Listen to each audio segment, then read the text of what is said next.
जय Hind sister and brother. मेरा नाम शीला कुमारी है और मैं 12th साइंस की स्टूडेंट हूँ। जैसा कि हम सब जानते हैं कि इस चैनल पर हम लोग रिवीजन करते हैं, तो आज हम फिजिक्स का रिवीजन करने वाले हैं, जिसमें बहुत सारे टॉपिक हमने पढ़ लिया है।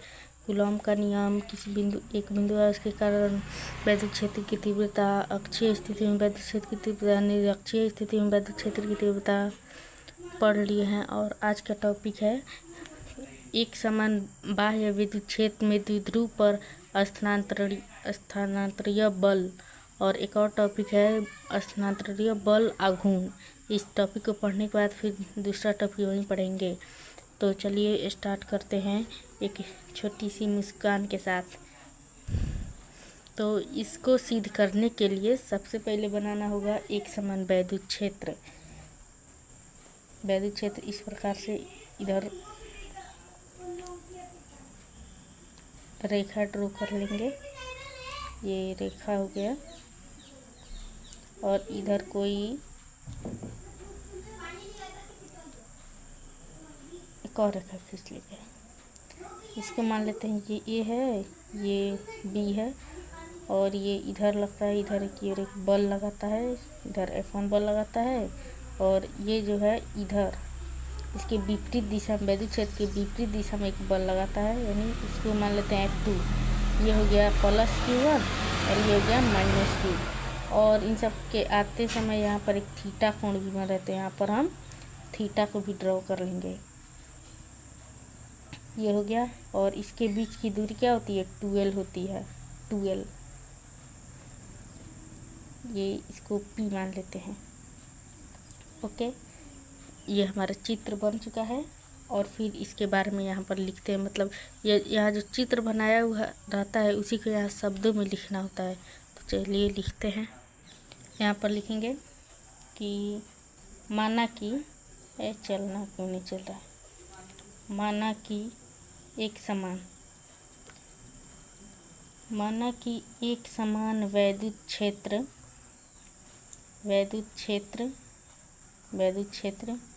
ई वेक्टर है, जिसमें ये पूरा माने इसको रेखा ड्रॉ किए हैं। ये क्या है, वैद्युत क्षेत्र है, तो इसको ई वेक्टर मान लेते हैं, जिसमें कोई वैद्युत ध्रुव, इसमें यह रेखा जो खींचे हैं ये वैद्युत द्विध्रुव है। तो लिखेंगे जिसमें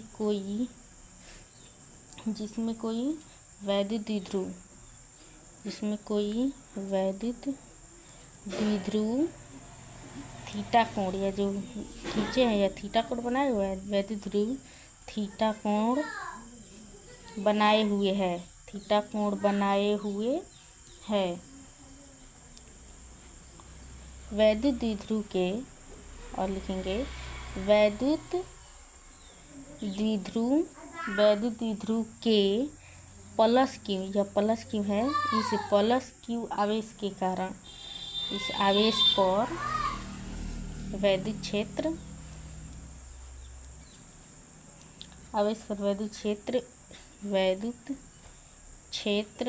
E के कारण वैद्युत क्षेत्र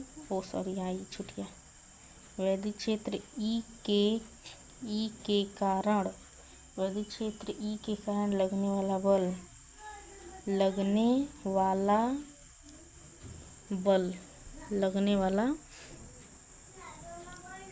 बल इसको F1 मान लेते हैं। और ये आवेश क्या है, वैद्युत क्षेत्र की तीव्रता बराबर होता है E=F/Q0। तो यहाँ F निकालना है तो EQ में गुना हो जाता है इधर, तो फिर यह Q हो गया, यह Q, और इसका वैद्युत क्षेत्र की तीव्रता E। यह बाह्य दिशा में, यह वैद्युत क्षेत्र है, इसके बाहरी दिशा में जा रहा है, तो यानी कि बाह्य दिशा में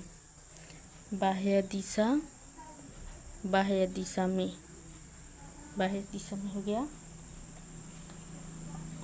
यह F1। और इसके बाद इसी प्रकार से इस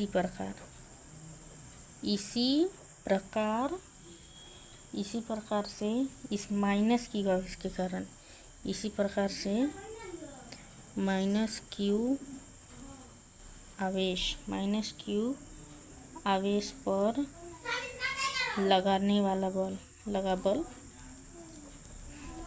इसको मान लेते हैं F2। ये हो गया Q, ये माइनस Q हो गया, माइनस Q।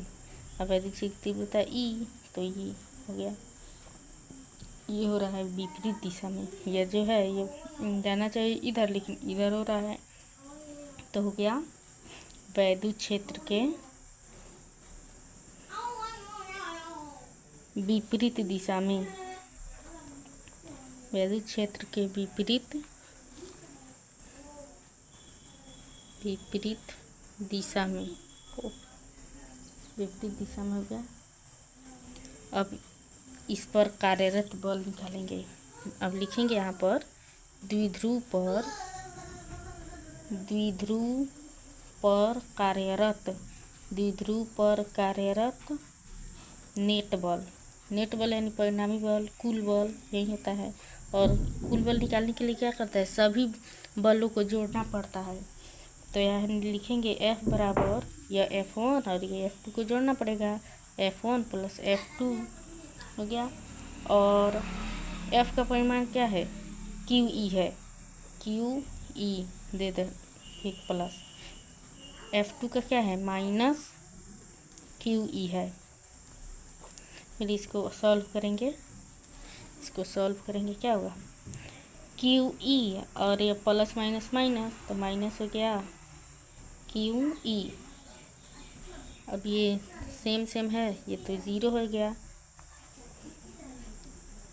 अतः अब ये जीरो हो गया, तो लिखेंगे अतः एक समान वैद्युत क्षेत्र में,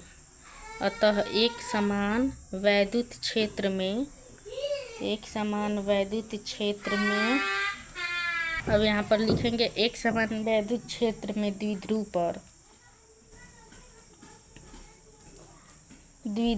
पर कार्यरत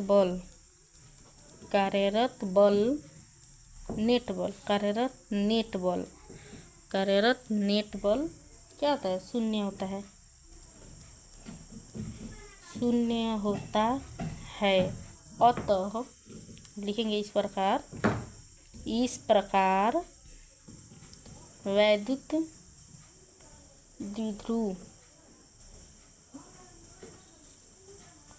क्षेत्र में स्थानांतरीय संतुलन में है। इसी में अब दूसरा टॉपिक आता है, एक समान वैद्युत क्षेत्र में द्विध्रुव पर कार्यरत बल आघूर्ण। यह पिछले वाला बल था जो शून्य हो गया, लेकिन अब इसका बल आघूर्ण पूछ रहा है। बल आघूर्ण मतलब घुमाना, आघूर्ण का मतलब होता है घुमाना। जैसे जड़त्व आघूर्ण होता है, उस प्रकार से बल आघूर्ण भी होता है। इसमें भी चित्र बनाएंगे, जैसे इसमें भी वैद्युत क्षेत्र बनाएंगे, इस प्रकार से वैद्युत क्षेत्र। इसी तरह से इसमें भी एक रेखा ड्रॉ करेंगे, ये हो गया, ये इधर जा रहा है, ये इधर जा रहा है। ये F1 बल लग रहा था, ये F2 बल, ये माइनस Q, ये प्लस Q। इसको मान लेते हैं इसको A, इसको B, और ये थीटा कोण बना रहा है, थीटा कोण। लेकिन इसको जब घुमाया जाता है, इस तरह घुमाएंगे, इस तरह से ये जो रेखा है इसको ऐसे घुमाएंगे, तो यहाँ पर इधर से रेखा आएगा और इधर से जाएगा। ये इसको मान लेते हैं N, इसको N मान लेते हैं। और फिर इसमें लिखेंगे कि माना कि, अब जो ये चित्र बना है इसी को यहाँ शब्दों में लिखना है। तो शुरू करेंगे, माना कि एक समान वैद्युत क्षेत्र,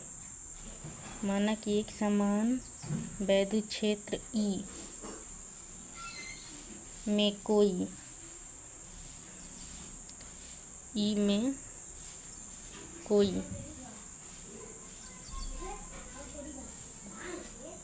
वैद्युत द्विध्रुव, कोई वैद्युत द्विध्रुव,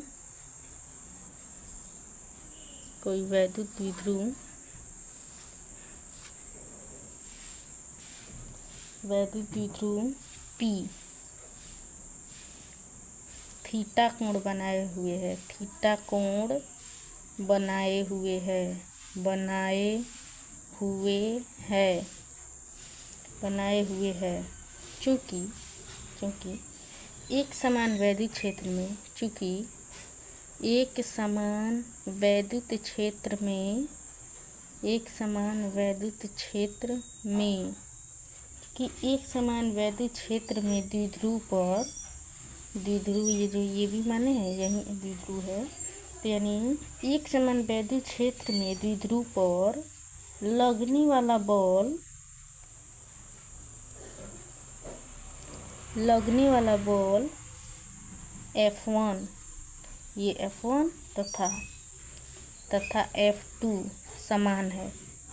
इसमें क्या था, समान ही तो था और विपरीत था, समान परंतु विपरीत, परंतु विपरीत है। यहाँ पर जो सीध किए थे पिछली बार, तो उसमें F1 और F2 समान होने के कारण तथा विपरीत होने के कारण इसका मान, इसका योग 0 हो गया। तो यहीं पर लिखेंगे क्योंकि एक समान वैद्युत क्षेत्र में द्विध्रुव पर लगने वाला बल F1 तथा F2 समान है परंतु विपरीत है। अतः, अब लिखेंगे अतः द्विध्रुव पर उत्पन्न बल लागू, अतः द्विध्रुव पर उत्पन्न बल आघूर्ण, उत्पन्न बल आघूर्ण क्या होगा, बल आघूर्ण मतलब घुमाना। बल तो यहाँ पर एक समान था तो शून्य है, लेकिन बल को इस तरह बल था, इसको ऐसे घुमाए हैं, यानी कि द्विध्रुव को ऐसे घुमाए हैं, ऐसे था ऐसे घुमाए हैं, और जब ऐसे घुमाए हैं तो यहाँ पर आभासी चिन्ह दिया जाता है, तो वही दे दिया और n बिंदु मान लिए हैं।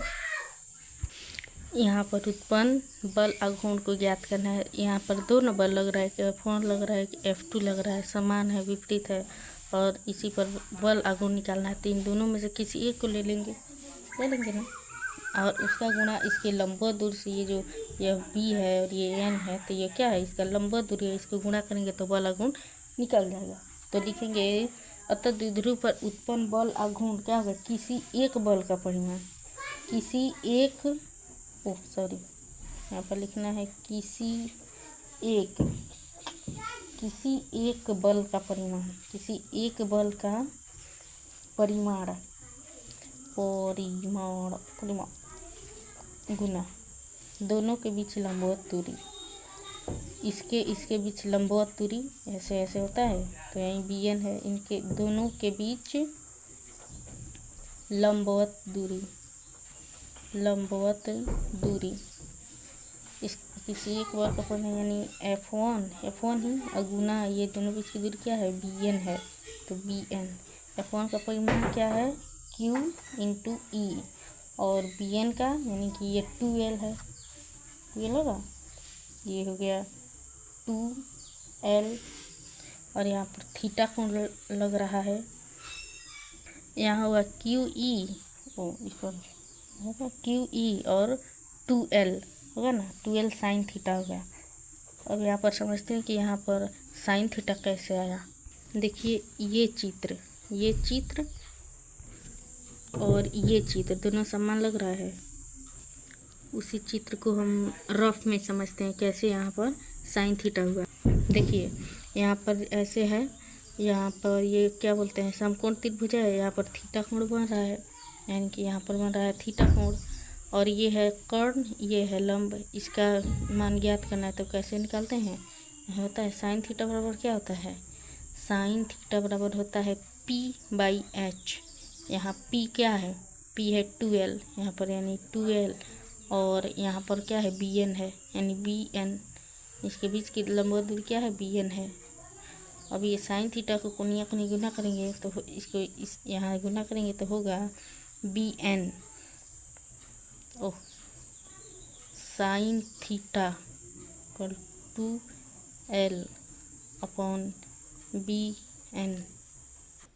ओह, मैंने थोड़ा सा मिस्टेक कर दिया है, P थोड़ा गंदा हो गया। अच्छा देखिए फिर से, साइन थीटा होता है P/H, जहाँ P है, H है क्या 2L और P है BN। तो यहाँ पर है साइन थीटा, इसको बटाए कोनिया कोनी गुना करेंगे तो हो जाएगा BN बराबर क्या होगा 2L साइन थीटा। तभी मैं सोच रही हूँ गलत कैसे हो जा रहा था, यानी BN बराबर आ गया 2L साइन थीटा इसका। उसी तरह से यहाँ भी उसी तरह से आ गया है BN बराबर 12 साइन थीटा। और बल आघूर्ण को वेक्टर टॉ से, वेक्टर नहीं है ओनली टॉ, केवल टॉ से सूचित कर देंगे। और फिर टॉ बराबर क्या होगा, यहाँ हो गया P हो जाएगा और E साइन थीटा हो जाएगा। वो कैसे कि Q इंटू 2L बराबर होता है द्विध्रुव आघूर्ण, तो यहाँ पर 2L, यहाँ पर Q या मिलकर P हो जाएगा और E साइन थीटा। फिर एक फॉर्मेट में और लिख सकते, यहाँ तक भी हो जाएगा, या फिर थोड़ा सा और बढ़ाना चाहेंगे तो बढ़ा भी सकते हैं। ये हो गया P क्रॉस E, ये भी हो जाता है, ये भी हो सकता है प्रूव्ड। समझ में आया? इसका फॉर्मूला यहीं तक होगा, ये वेक्टर टॉ इक्वल टू होता है 2L साइन थीटा, यहाँ तक भी होता है। और ये क्या है, सदिश रूप में ये होता है। और इससे कुछ रिलेटेड ऑब्जेक्टिव भी पूछा जाता है। यदि मान लीजिए यहाँ टॉ इक्वल टू दे दिया है PE साइन थीटा दे दिया है, तो अगर मान लीजिए थीटा बराबर हो गया 0, थीटा बराबर ये जो द्विध्रुव आघूर्ण एकदम इसके ऐसे नहीं, ऐसे इसी के दिशा में इसी के पैरेलल हो गए तो ये हो जाएगा, इसका थीटा बराबर हो जाएगा 0 डिग्री। तो वहीं अगर मान लीजिए थीटा बराबर 0 हो गया तो टॉ बराबर क्या होगा PE साइन 0 का मान 0 होता है, यानी टॉ इक्वल टू हो जाएगा 0। तो ये लिखेगा, अगर टॉ इक्वल टू 0 आ गया तो लिखेंगे अर्थात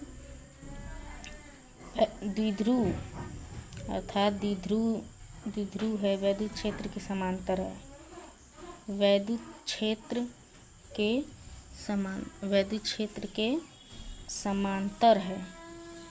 अब देखिए एक और केस आता है, यदि थीटा बराबर हो गया 90 डिग्री, तो 90 डिग्री हो गया तो टॉ बराबर क्या होगा PE साइन 90 डिग्री। 90 डिग्री का मान होता है 1, मतलब साइन 90 डिग्री का मान होता है 1, तो टॉ बराबर क्या होगा PE हो गया। तो ये क्या है, ये द्विध्रुव जो है प्रति समांतर है। लंबवत हो तो लंबवत की स्थिति में क्या होता है, द्विध्रुव जो होता है वैद्युत क्षेत्र के लंबवत होता है। वैद्युत क्षेत्र द्विध्रुव क्षेत्र लंबवत होने पर प्रति समांतर स्थिति में, प्रति समांतर कहाँ से हो जाएगा, लंबवत होगा तभी तो 90 डिग्री होगा। तो लंबवत स्थिति में यह होने पर द्विध्रुव साम्य अवस्था में होगी, द्विध्रुव साम्य अवस्था में होगी।